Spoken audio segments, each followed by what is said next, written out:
But he couldn't speak to anyone for about 8 hours. He was in utter shame, which made me laugh even more. Which was even funnier. Yeah. But And there is a photo of him. There's a photo of him after this event where he's like standing around outside. Yeah. And he looks like a mental patient. He does, yeah. Shut up and sit down. Hello, welcome to Life by Misadventure. I'm your host, David, and today we have my friend Mark Goddard in the studio with us. Hey, Mark. Hi. Great to see you, David. And you. So, Mark, you went on a magical adventure around the U.S. with your brother back in 2002, and you wrote a book about it. This one here, Losing Eldorado. That one, that's it. Hold it up so everyone can see it. Searching for the Soul of America. That's it. And since then, you've released the book, and then you've come in and done some videos and all that sort of stuff. But I wanted to talk to you a little bit about that. Sure. And get you to tell us a little bit about your adventure. Yeah. So I was born in Bristol, now 41 years ago. And when I was 8, my brother was 4 years older than me, and he was a musician. And I grew up, my dad was a musician, and we grew up, my brother and I, playing jazz and blues from a very young age in my dad's jazz band initially. And basically, my brother went off to university and I was still at school. And he had gone off to America. So growing up in the, he was born in 1980, so he was sort of 15 in 1995. So, you think about all the 90s music, it was a great time for music, but it was an amazingly rich period where there was great contemporary music, but we both, my brother and I, we very much we started to identify really with, we really responded to older music. Our dad was really into like Ray Charles and trad jazz and all that sort of stuff, and we've been taught all the American Songbook, which essentially is all about like Beale Street Blues and Bourbon Street Parade and St. Louis Blues, all these places which are named in. So there was a convention in America, which is that as a way of promoting each of these different places in America, songwriters would write about their different cities. So it'd be like Kansas City Blues or something like that, St. Louis Blues. And so we grew up with this as our sort of bedrock of the music, which we loved. But in the mid-90s, it was the period when CD had, and I'm giving you a little bit of a long-winded like explanation because it sort of explains why we wanted to go to America. Yeah, that's right. Because I think from today's perspective, it's a little interesting because when we were growing up, America was very much like a promised land. It was like, wow, this is like in the 90s, everyone wanted to, Chicago Bulls were cool, was America, Nike was super cool. Now we see these things as big commercial entities, and people kind of, in the West, they tend to, in Europe, they tend to sort of maybe scorn America and say, I don't love America. Why do you love America? But in the 80s and 90s, it really wasn't like that. It was quite different. And so we grew up with this whole thing of like wanting to know about where did these songs come from. But on top of that, we also discovered that we discovered vinyl. So we were growing up in the CD boom. And I grew up listening to tapes, primarily. But our dad had a vinyl player, and it was in the front room, and you only listened to the vinyl on special occasions, right? But as my was it one of those big yeah, ones, it was a big hi-fi, like big hi-fi, yeah. And it wasn't a particularly brilliant vinyl player, right? But it wasn't a bad one, and he had proper speakers and everything, right? But the piano was in that room as well, so we had the grand piano, Grand Bechstein Grand, which my dad taught us to play on. And we had the vinyl in there. And my dad had loads of blues records and loads of old jazz records. And he had like a whole, all this trad jazz stuff from going all the way back to the 1920s.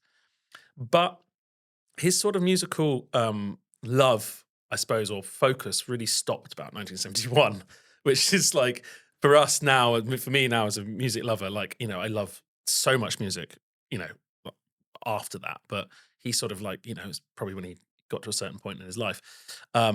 But my brother and I just started Jeremy discovered Prince through a friend. He got given Diamonds and Pearls at the age of 11. Right. It was one of his first records. And I think that Prince was a real gateway drug for Jeremy because it suddenly opened. And the interesting thing was we shared a bedroom, and well, we shared we were in separate bedrooms, but the wall was basically a very thin partition. Right. So I could hear everything which he was listening to. So from whatever he was listening to, I listened to by proxy because he had the speakers up against the wall. Yeah. And so we from the age of like 12, 13, he started buying vinyl.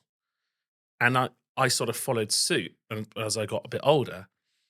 And we got really turned on to funk and 70s music. And the great thing for us, which I think for most people our age, was that most of their parents saw that as their parents' music. Right. Because their parents were into 70s rock and all that sort of stuff. Our dad wasn't really into that.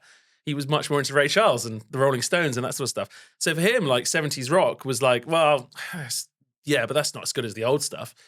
But so it became our music, which was, and so we grew up, my brother and I, idolizing, Stevie Wonder and Parliament Funkadelic and, discovering Earth, Wind and Fire. Like we discovered Earth, Wind and Fire. I remember going to a car boot sale and buying, I was like, what the hell is this? It's got Egyptian thing. I was like, wow, this is amazing. So we bought Earth, Wind and Fire. So Jeremy was older and he was getting into playing that music. I was listening to a lot of it. But why I'm telling that backstory is that was why we were like, we have to connect with this. Where does this music live? Where does it come from? And we were from Britain. And although this stuff's very popular in England and in Scotland and places, it's not of this country. Like, I mean, Parliament Funkadelic, like, I mean, they're kind of alien almost. Like, where does this come from? But we had a great love of all this stuff. So going all the way back to the birth of the blues.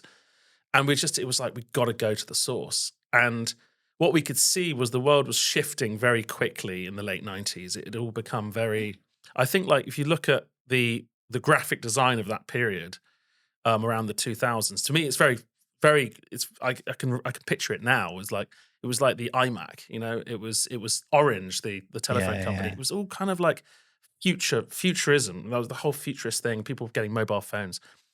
And what we were sort of like idolizing was this sort of, analog America, something which had, 1970s and 60s and that sort of stuff. And we were also, Jeremy was always, my brother was very, very like adamant that like music should be played live.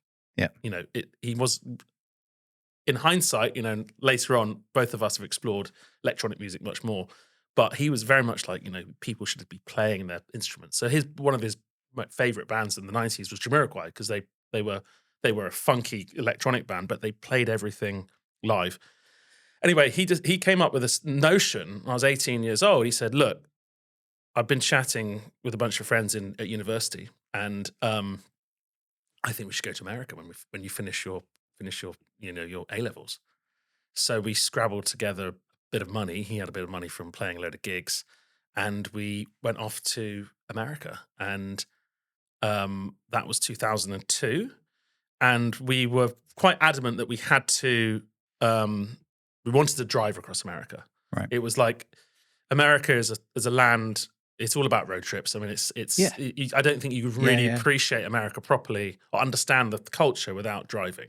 And probably from over here, the scale as well. I think you as soon as you get in a car and you start to drive somewhere, you immediately appreciate the sheer scale of the difference of just how big it really is. Totally. And so, like, we're born in Bristol, and I'd travel up to London on a regular basis, but that's a 2.5, 3 hour journey.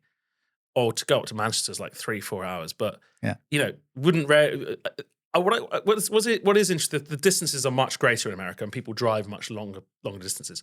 What I would say, though, which is interesting, is that the driving here is more stressful in a shorter period.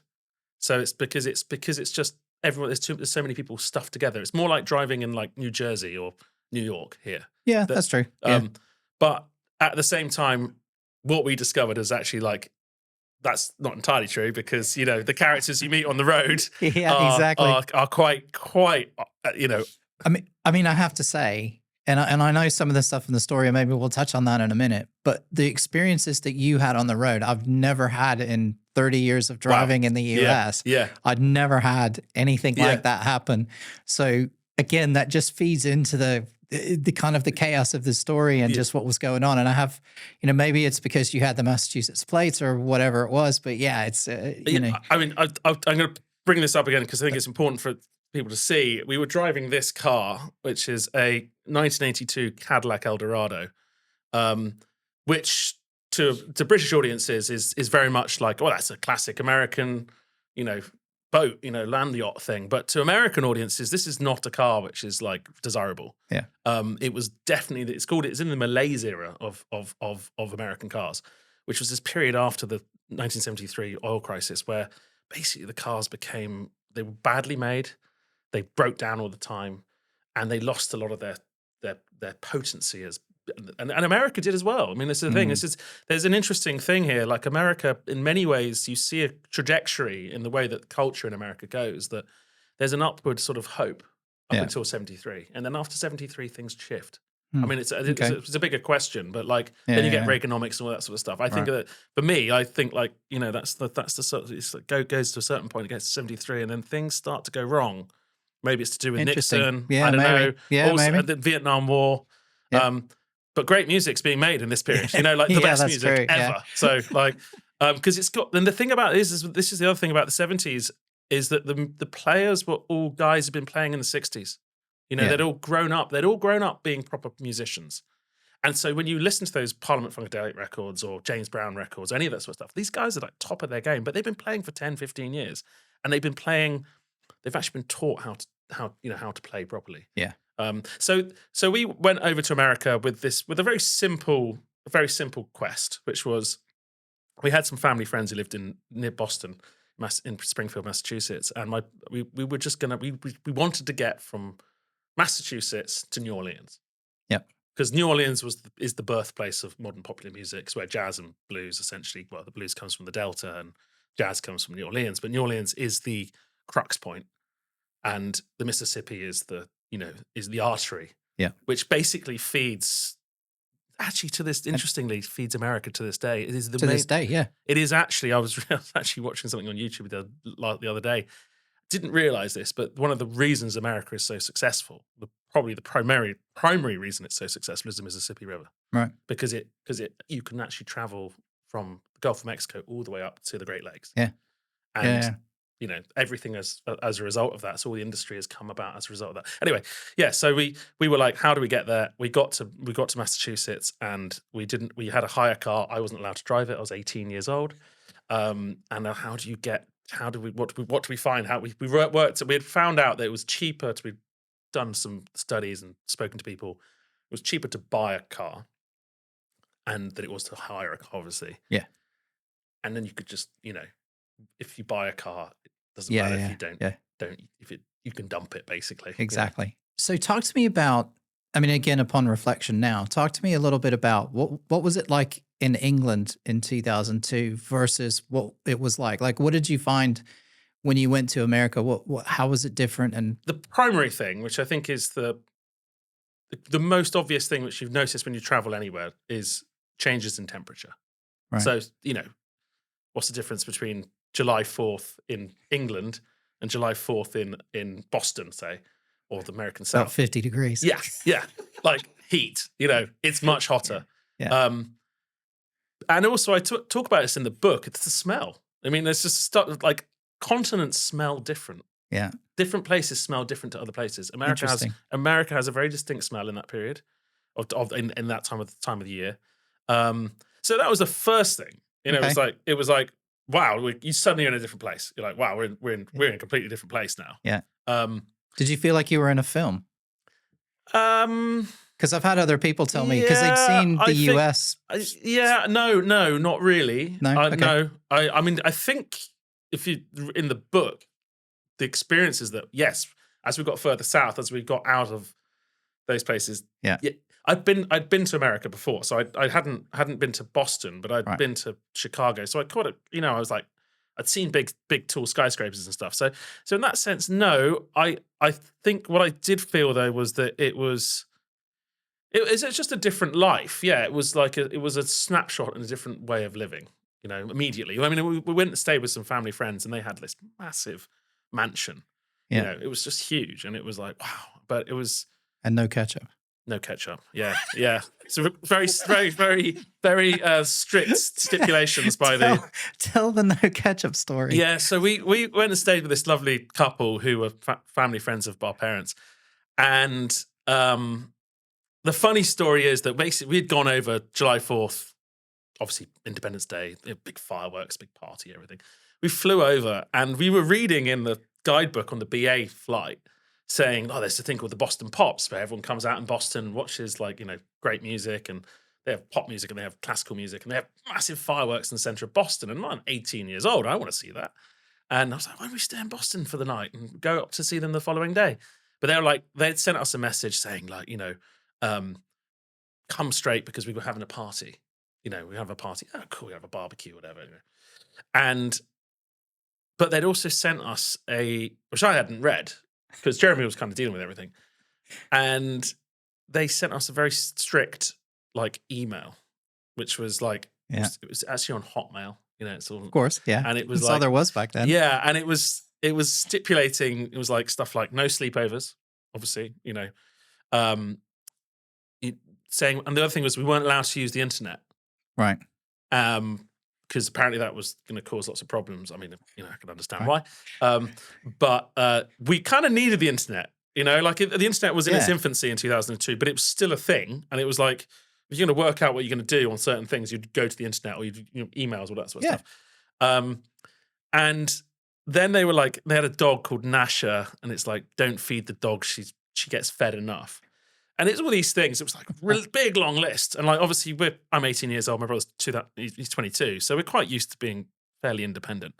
And so we kind of found this very funny because it's don't bring anyone back type thing. Be well, yeah. But then the funniest part on reflection is that she writes all this stuff, and then she writes in big capitals, and absolutely no ketchup, full stop. And it's what horrors had ketchup caused in her life? I don't know, but that's the most random. Yeah, the other thing which made us laugh so much was we didn't know how to buy them, so we were in the airport and we're we'll just buy them some tea or something because we've got some really nice fragrant English teas because her partner he's from Britain, right? And I think he's from Scotland, but so we bought some tea as a present. Quite expensive, and we gave it to them, and they went, "Oh," he's I don't like any of that muck. He says, "I get all my tea from when I go back to England. I get all my tea," and he said, "This is all my PG tips." And he had a whole loads and loads of PG tips. Yeah, and then the funniest thing as well was that in the house, he had a car an American car, and then in the garage, he's like, "Come and see my pride and joy," and he had a Morris Minor Traveller, right? Okay, which was. I mean, my brother and I had grown up in a Morris. My parents and my mother had a Morris Minor Traveller, so we were used to it. But his was pristine. Those are the ones with the wood. Yeah. But I mean, he must have got it shipped to there because I don't think they ever sold it in America. Or if he did, he paid a huge amount. But he just thought it was an anachronism. Yeah. The whole thing. Yeah. So that was an interesting experience because suddenly we went from being in Britain to suddenly being in this American suburban environment. But that was not the America we were looking for at all. We didn't go over there to go and spend time and hang out in a New England mansion. That was not our plan. We were going to go to music, juke joints, holes in the wall. We wanted to see music and we wanted to see artists as well. Yeah. So what cities did you end up going to? So we started in Boston. Well, we started in Springfield, but we went to Boston, drove down from Boston to New York. And then from New York, we drove across to, down, got lost on the way. We got lost everywhere. We didn't have, this is the key thing about the whole thing. Again, there's no sat-nav. No sat-nav. It was all on an atlas, a Rand McNally, which I call Randy McNally, I think, throughout the whole book. I think that's hilarious. Yeah, I think you should just call it that. Yeah. So Randy McNally, but it's Rand McNally. And we had this Rand McNally atlas, and it was the whole of America in one atlas, but it had one page on New York, and it'd be a big page. And you're like, oh, cool, we don't need to buy a New York thing because we got New York, Yeah. In fairness, we did actually we joined the AAA which is the American Automobile Association, and we did actually get maps of where we went. So yeah, we drove down through, got to New York, and then we got lost on the way down to Philadelphia. Got to Philadelphia, we saw Maxwell, singer in concert.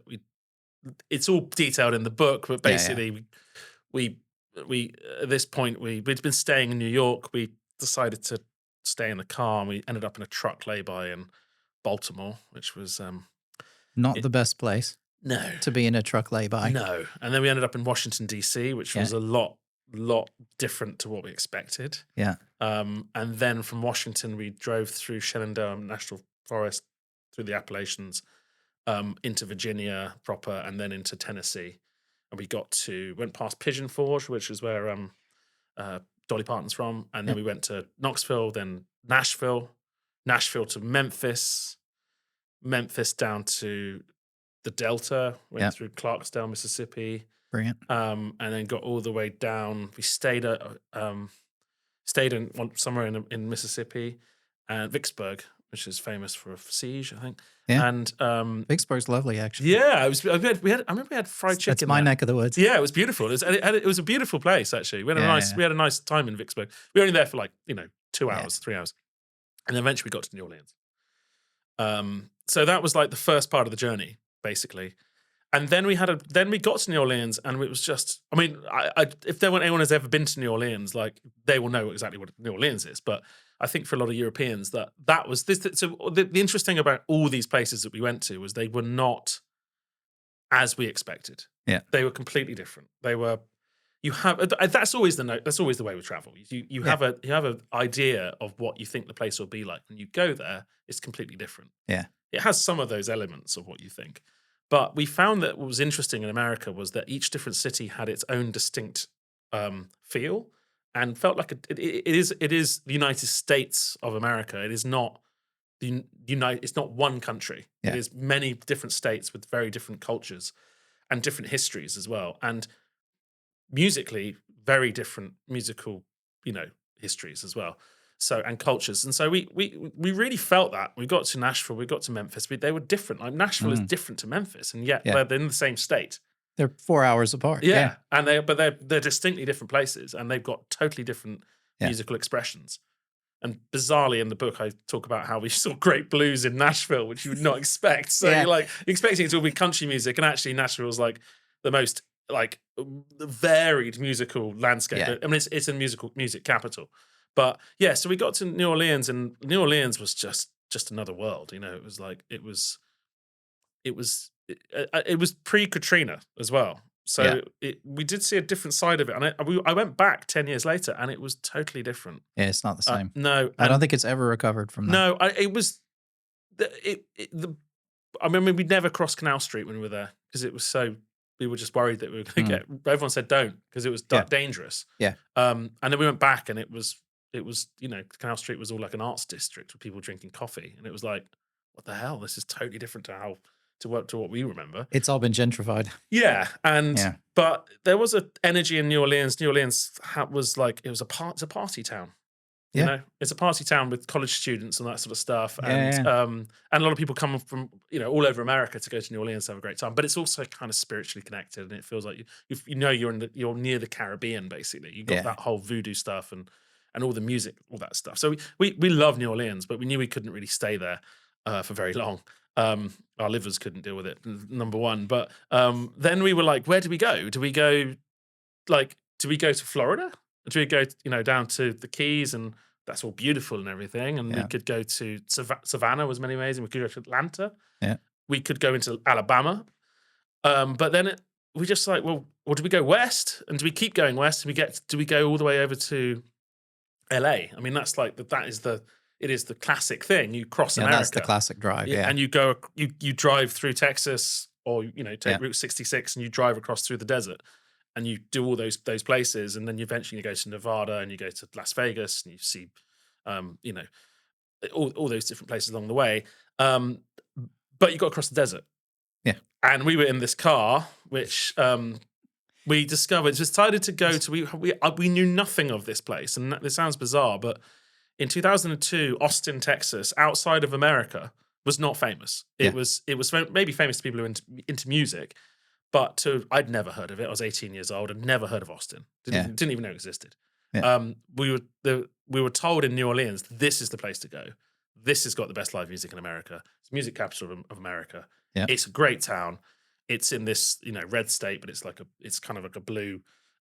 It's the little liberal island in the middle, and it's the capital. Oddly, So you would think that would be like the epicenter of conservative whatever, exactly, but actually it wasn't. Republican, it was the only kind of liberal bit. And actually it was like, I mean, and also just bear in mind that when we're talking about blue and red states back then, we're talking 20 years ago, like. Republicans and Democrats are the political landscape's very different now to what it was like 2002. Yeah, they're much further apart today than they were then. They were much more together, but it was like they were, they were very the red states were very socially conservative. Yeah. We're quite socially liberal, and so we were like, cool, we'll go to Austin. So we drove over to Austin and had some adventures along the way. Yeah. And we got there. We had a great time in Austin. Like, Austin was great. And we saw Lenny Kravitz in Texas. You did, yeah.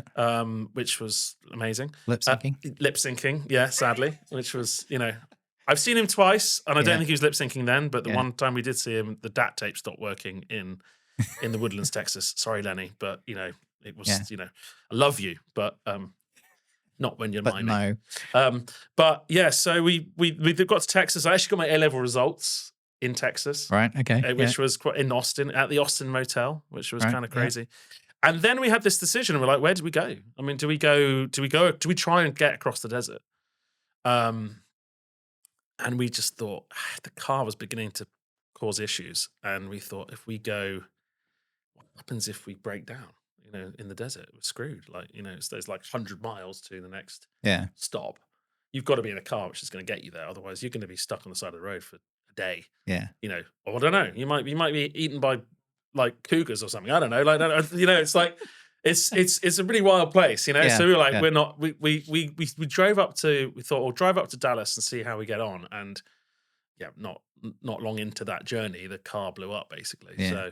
Yeah. So we went through Dallas, and then we decided to look. We went looking for Route 66, which is like the fabled route. So if you ever speak to anybody who's British or whatever, go, I went to road trip. Did you do Route 66? We went to America. Did you do Route 66?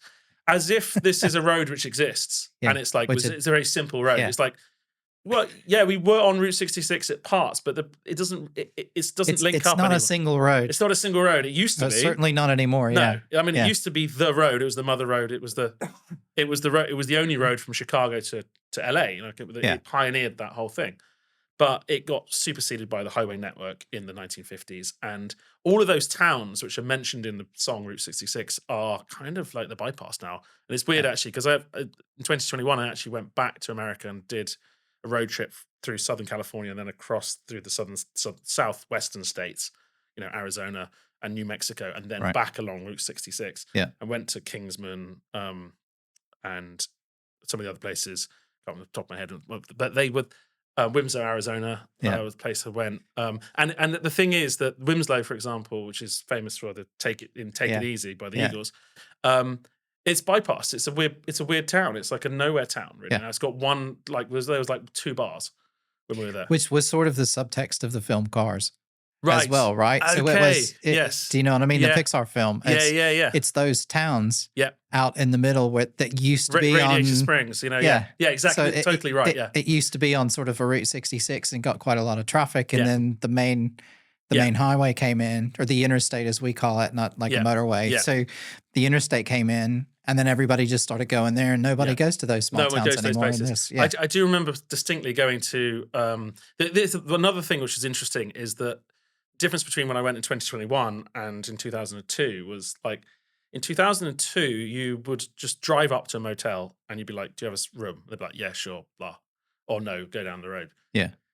These days you can't do that. They're just all going to be booked out. People are traveling a lot, but they're using booking.com. So I found that it was different. You can do it, but you're going to spend like an hour or two driving around town trying to find, and you won't get the best deal. And in Winslow, I was like, I'm going to do it the old way, see how it goes.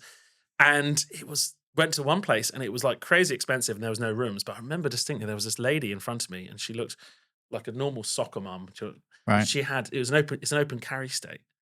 And she had a pistol. She had a pistol. She had a pistol strapped to her ankle. Right. And she's just like, wearing jogging pants and, Keep going. Yeah, and it was like it was it was hilarious. I was like, wow. But yeah, and then we ended up staying in this terrible place in Winslow, which was like really quite frightening. Right. And unfortunately, just down the street there was a really cool motel, which was like a themed motel. And I chatted to the people. We could have moved, but we didn't. We'd already got the other place. But no. So yeah, you found Route 66. We found bits of Route 66. Route 66. Yeah. And on your way to. Well, on our way, we were like, right, okay, I think we're going to go towards Chicago. Like it's the big city. We'd been to Chicago as kids, and our parents used to go over there for a conference, a medical conference. But we were like, let's go to Chicago. But on the way, we went via St. Louis and went through Tulsa. And to be honest, interestingly, in the book, I think actually it was in hindsight definitely the right decision to make because we saw part of America less traveled. Yeah. Like we went through the Midwest and we really got to understand all the forces and the things which had caused certain things to happen. Yeah. And it gave our musical history and perspective a very different perception. Well, you did, and I don't know if you refer to it in the book as this, and because it's just so everybody knows. I mean, obviously we've done a few videos. We'll talk about the videos and stuff, but we've also recorded the audiobook for this as well. Yeah. And I've probably listened to 90 hours of the book. Yeah, a lot. Doing the editing and stuff. So I can't remember if this is what you called it or if it's just something that I'm thinking. But essentially what you did is you went up the blues trail. Yeah. Right? So you kind of start from if you think about it, I mean, I know you went to Memphis first, but if you think about, you go to the blues 100%. Traveled up the Mississippi, didn't it? Yeah. So it started kind of in the Delta, that Mississippi Delta area. Yeah. It was in New Orleans. And I'm a big fan of and I've told you this, what I call the dirty blues. Yeah. Right. Really, really old, sort of old black guy on a porch with an acoustic guitar. Yeah. Kind of blues. That's my favorite, but I grew up in that environment, so I like that kind of swampy blues type stuff.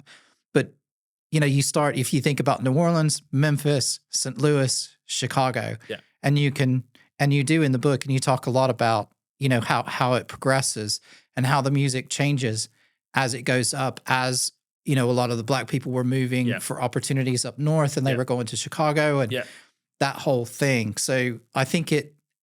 Maybe unintentionally, you did it during the trip, but that was absolutely what you were doing, is just following the music, weren't you? Yeah, it is. We kind of, in a strange way, we did it in a slightly backwards way. We went up and down, but absolutely, we followed that blues trail, and I think it was, I think, going to Mississippi first, and then sort of discovering like Chicago and even Austin, because there was a whole Texas blues thing. Yeah, there's a whole different But like they are kind of related. Western. But they exactly.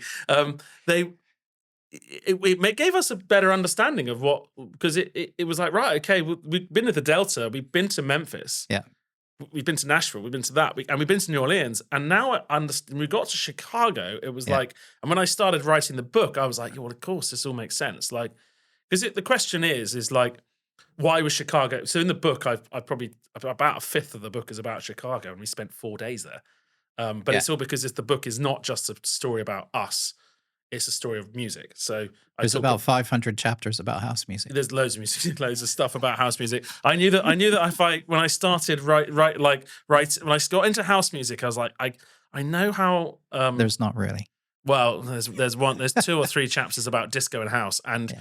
You think, well, that's like what got to do. But I know that the people who love that music are very. I'm just saying for people. I am just joking. Yeah, if you're into house music, this got a lot of stuff about house music. But it's not 500 chapters. No, it's only 250. Yeah. But I think what's interesting in Chicago is that, and I in numerous different ways, I talk about how Chicago actually, to me, from my perception, or my opinion, is that it is actually the really quintessential American city. Absolutely. much more than New York is international. It's New York is itself. LA is La La Land. It's it's Hollywood. But they're two separate entities, and they have their own identities. Yeah. Chicago is the American city. It's the American city of the late 19th and early 20th century. It was the boom city. Totally agree. And that was also why the music went that way, because the jobs went that way. Yeah. And there was the Great Migration. A lot of the black people went late, and all of the big blues stars, Johnny Hooker, Rolling Stone, what's he called? Oh God, Muddy Waters. Yeah. They all Howlin' Wolf.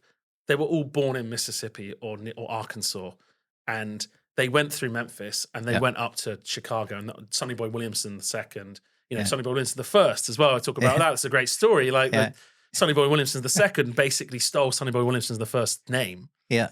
Sonny Boy started performing and as him. And everyone thought it was him, but it wasn't. He died. But yeah, so they all came from that place, and they started off as dirty blues. Yeah. But I think actually that the key thing, which I sort of I talk about in the book a little bit, is that the thing which was the big revolution in music of the 20th century was electrification. Yeah. It was technology. Yeah. And you see the shift in the way that music was. And what is rock and roll? Rock and roll is like essentially it's music about, cars, and it's blues. It's rhythm and blues, but it tends to be focused on cars and girls and a lifestyle thing. But it's more than that, because the other key component is the guitar. So you've got the electric guitar. Yeah, before the electric. And why is that important? Well, it's important because before the 1950s, actually they'd invented electric guitars in the 1930s, but it didn't become popular until the late 40s, early 50s. Yeah. The lead instrument was a trumpet or a clarinet or a saxophone, because they're the loudest instrument in a live setting.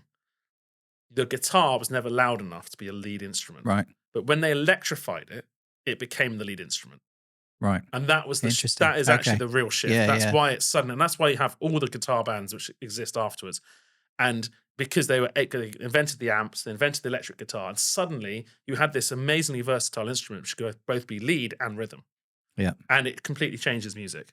And it's why all the jazz bands stopped being. It's why all the trad jazz bands and the swing bands disappeared. Right. Because you don't need like a full orchestra. If you've got four guys who can make more noise than you can, because they've got amplifiers. Yeah, that's a good point, actually. Yeah. And it's also one of the reasons, so if you listen to the early rock and roll, it's got loads of piano in it. Yeah. And that sort of disappears by the 60s. Like rock music does have piano, but they don't tend to be the lead person. Yeah. And a lot of that is because you can't hear the piano player, unless it's properly mic'd. Unless it's Jerry Lee Lewis. Well, yeah, exactly. And you could hear Jerry Lee. Yeah. Down the block. But he probably didn't have Jerry Lee Lewis probably had a guitar player just playing little pickety stuff, but Chicago, interestingly, in this story, is that it suddenly I worked out that like a lot of the pioneering genres of the 20th century music genres sort of pioneered in Chicago. Yeah. And it was where the audiences were as well. Yeah, like they had big audiences. It was a big industrial town, and it was also a big town which had a lot of freight going through it. It was the railroads all went through there. They could transfer into the Great Lakes, so it was like this whole region was dependent on Chicago, and obviously Detroit is another place, but there was all these towns up in the north, which became like in the Rust Belt, which became super successful in the mid 20th century, early mid 20th century, and that's why the music grew up where it did. And that's what we see now is something very different. It's like these are they've gone through post-industrial situations. I think. And you and I have talked about this before, but, I call Chicago America's hidden city. Yeah.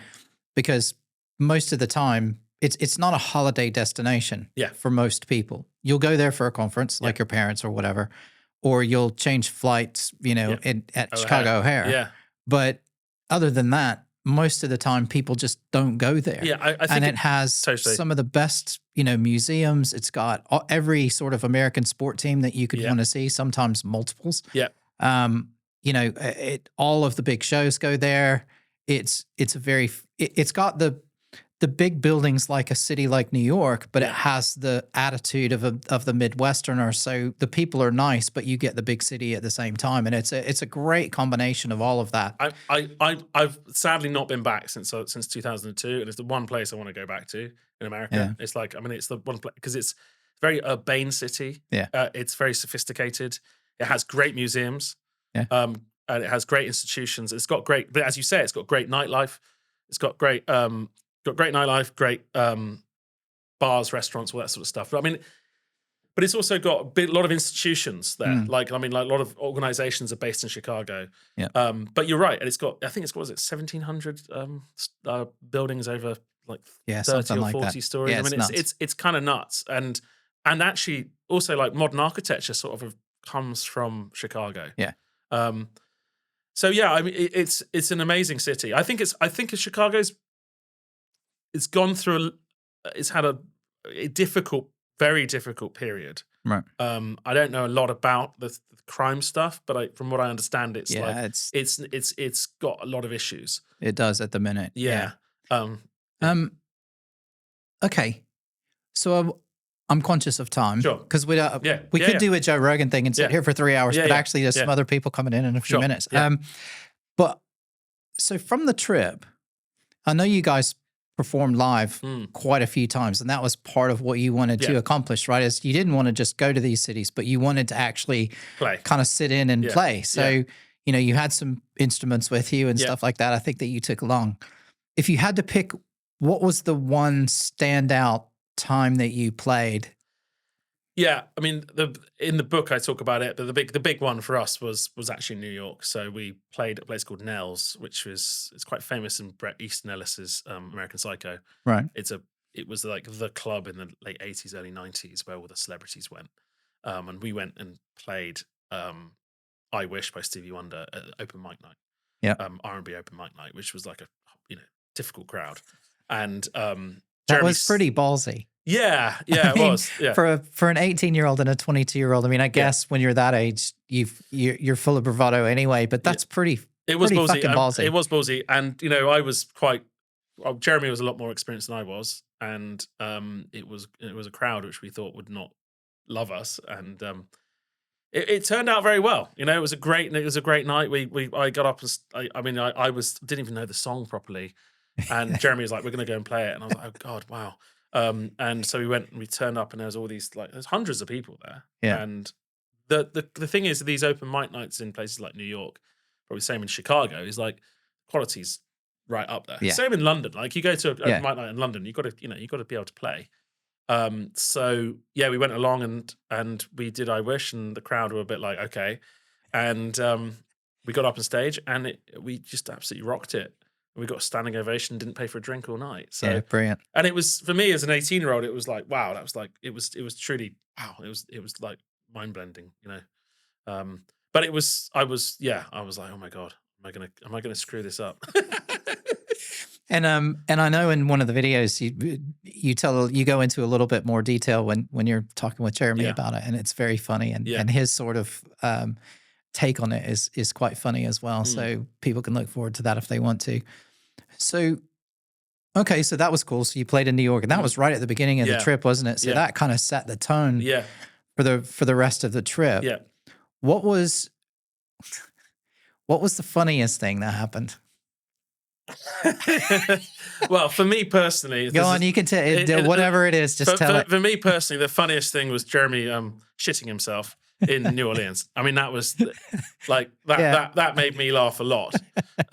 He, after like 4 days of like debauchery, we basically, he was on the phone trying to sort out parking tickets, and he basically sharted. So he farted and it just followed through. But then he showed me, which I didn't want to see. But anyway, and I was like, and it was a full log. That's the crazy thing. I was like, how did that come out? Like, that's like, normally if it's like just a follow through, it's just like, but no, it was a full log. Bit wet, yeah. Yeah, but it wasn't that. It was a full log. But he couldn't speak to anyone for about 8 hours. He was in utter shame, which made me laugh even more. Which was even funnier. Yeah. But and there is a photo of him. There's a photo of him after this event where he's like standing around outside. And he looks like a mental patient. He does, yeah. And he's like, I've just shat myself. The shame was, Yeah, no, that made me laugh a lot. But there was loads of amazing things which happened. Like, I mean, there's some funny bits in the book where you read the stuff you like. I mean, it's just hilarious. Like, I mean, we're young kids, and driving across America, like having adventures. Yeah, one of the funny things was how slowly we drove because the car didn't have any air conditioning, so we could only go about 30, 40 miles per hour. So it was like, just like maybe go up to 50 every so often, but we never were going 80 or something. Well, no wonder they were getting aggravated with you on the road. That's probably why, because we were driving like grannies. Like 50 or 55, they'd be like, get out of the way. Yeah, we were just driving like, I mean, and we did get up to 55, but it was like, it wasn't comfortable because there's no air conditioning. So, the faster you went, actually, weirdly, it was good. Yeah, and that might be something that people here don't understand, which is, if you're in an environment where it's hot, you think, oh, well, I'll just go a little bit faster and get a bit of wind and it'll cool down. No, it's just like a hairdryer. Yeah. Yeah. So all you're doing is you're changing the hairdryer from low to high. Yes, exactly. So you're just, we had to drive the whole way with the windows open. Yeah. And it was just like, this is really uncomfortable. And we had these, leather seats. I mean, we'd just be covered in sweat.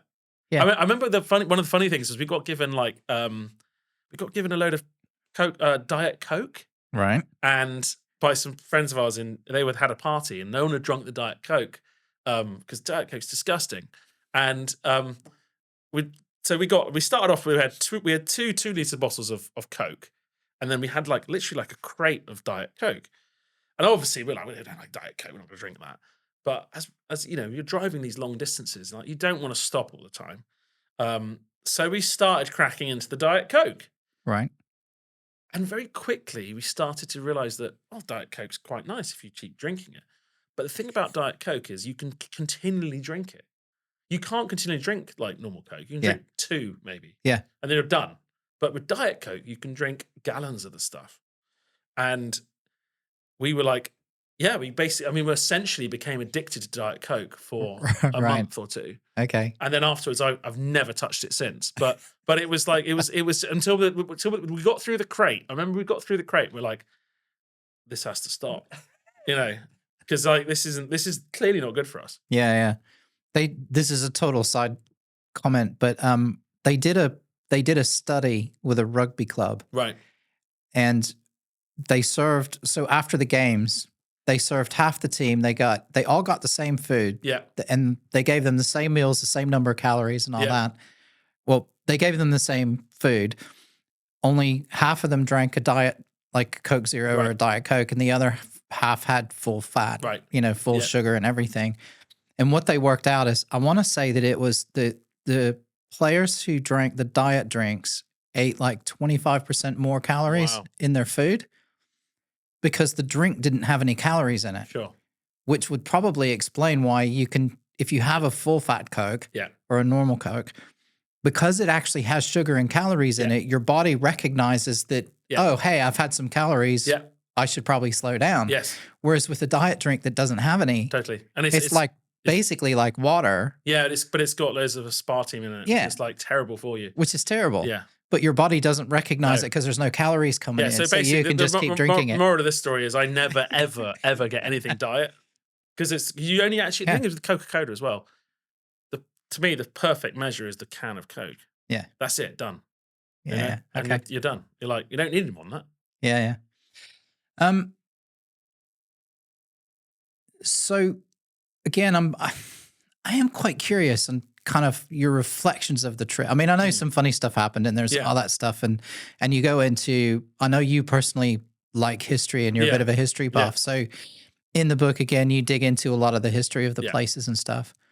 But you said something about, you always have an image of a place, and then that place is different. What was your biggest difference that you found? Because again, you'd been to the US before, but that was as a kid. Yeah. I think not as a young man. So I think you had a different perspective on things. But how was it different than what you thought the whole road trip was going to be like? How was it different than you thought it was going to be? I think the most obvious thing, and this is something which is very key to understanding geopolitics actually, in my opinion, is America is a place of huge inequality. I've never seen such poverty in my life as I saw in America, no doubt. I mean, I've been to parts of the Middle East where it's pretty bad, and not necessarily, you could, on paper, you say, well, this isn't as bad as like, these people have some form of healthcare and that sort of stuff. But it's the glaring inequality you see in America. It's like you go from like these beautiful mansions and then, another part of town, it's got nothing. And it's really clear. And you're in the wrong part of town, and you know that you're in a dangerous situation. And it can happen very quickly. And I might live in London, and London has got one street's nice, one street's bad. One street, people get knifed. Stuff happens in London. Yeah. But in America, it was really quite shocking how bad parts of it are. And I think it's still the case. I think it's always going to be the case because of the way that the society is built. But again, it's the richest country in the world. It's got the biggest economy. And it's a place of opportunity. And so I understand that, but from a perspective of a British person, it was quite arresting to see that. And, you especially get down south in places and you're like, wow, like I can't think. I mean, I've traveled a lot around America since, but like there are places I can't think off the top of my head. I mean, Mississippi obviously is famously, poor. But it's like, it's just, and I can see for those people, a lot of those people, it's a very difficult place to escape from, because there's so many different reasons why there's problems. But that for me was the thing which I didn't expect to see. You sort of heard about it, but to see it actually, to feel that feeling of like, this is actually, pretty awful. Yeah. And you feel for the people in those situations, but at the same time, you're also worried about your own safety, I think we talk about it in the book, but like, again, I'll hold it up because this car was basically our guardian angel in a strange way, because it was a car which people didn't want, and it was basically only driven by drug dealers. So basically we didn't get like, if we had driven through certain parts of town lost, we might have had a carjacking in a Toyota Camry. Yes. Yeah, exactly. Yeah. We might well have had a problem, but we didn't, because we were in a car which was, like, well, you look like you're dealing us drugs.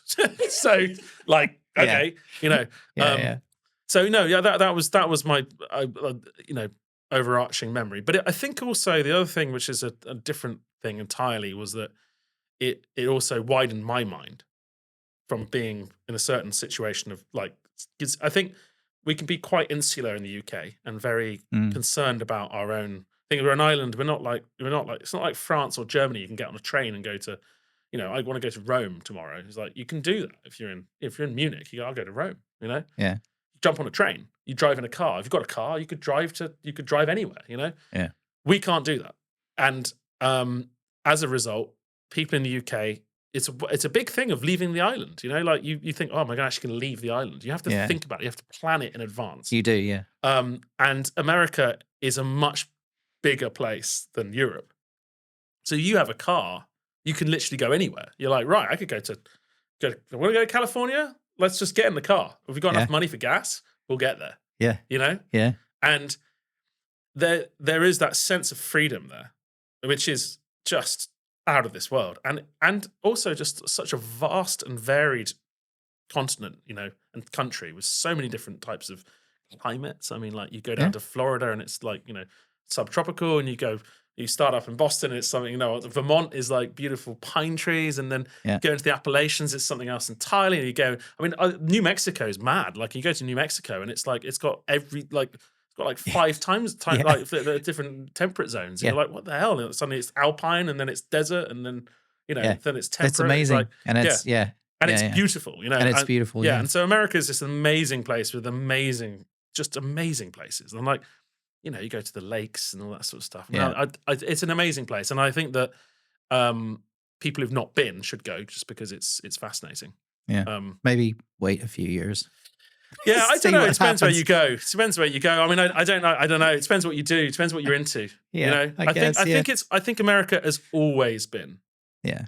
Like, I mean, I don't know. Who knows what the future holds? But at the moment, it's not in civil war. It's interesting. Yet, so interesting times. Yeah. Right, Mark. Where can we find the book? Yeah, you can find the book on Amazon or through my website, which is losingeldorado.com. So I mean, Amazon is equally easy, but losingeldorado.com. Also, you can buy, I have a load of photographs, which I have a book as well here, which is the photo book, which has all of the photos from the journey. I'm just opening up to a random page. Oh, that's a good page. There you go. So David is from Memphis, which is even cooler. There you go. Perfect. Yep. Sun Studios and Stax Records. And Stax Records, which are like the two key musical places in. Well done. But yeah, so you can. It's not like there was a bookmark there or anything. Yeah, you can. You can actually buy that book, and you can actually buy the prints as well if you wanted to print on your thing. So the best place, go to the website. From the website, you can find links to everything that you want to find. Yeah. We have so there's a video cast coming out, an 8-episode video cast coming out, and I won't say the time because who knows when somebody sees this, but if you search for Losing Eldorado on YouTube or online, you'll get all the different links to where that's coming out. But there'll be sort of 8 episodes with you and your brother talking about the whole trip and going into a bit more detail and some funny stories and stuff like that. Yes. We're also doing an audiobook. So if you don't want to read the whole thing, you can actually listen to it as an audiobook, and then there's going to be a podcast that's going to follow as well. So over, the next couple of weeks from when we're recording this, all that stuff's going to be out. But yeah, if anybody's watching it, they can just... Exactly. And if you want to see my brother live, he actually has a bar in Barbados, and he plays every night in Barbados. It's called Jeremy's Barbados, named after him. But it's as close to the New Orleans as you can get, basically. And Nels. And Nels, yeah. But he's on stage playing, and I helped him launch the club in 2024. I was out playing guitar for him. But it's an amazing experience, and he's there playing every night. So brilliant. But losingeldorado.com. Go to the website. Everything's there. Mark, thanks very much. Thank you very much. Cheers. Thank you.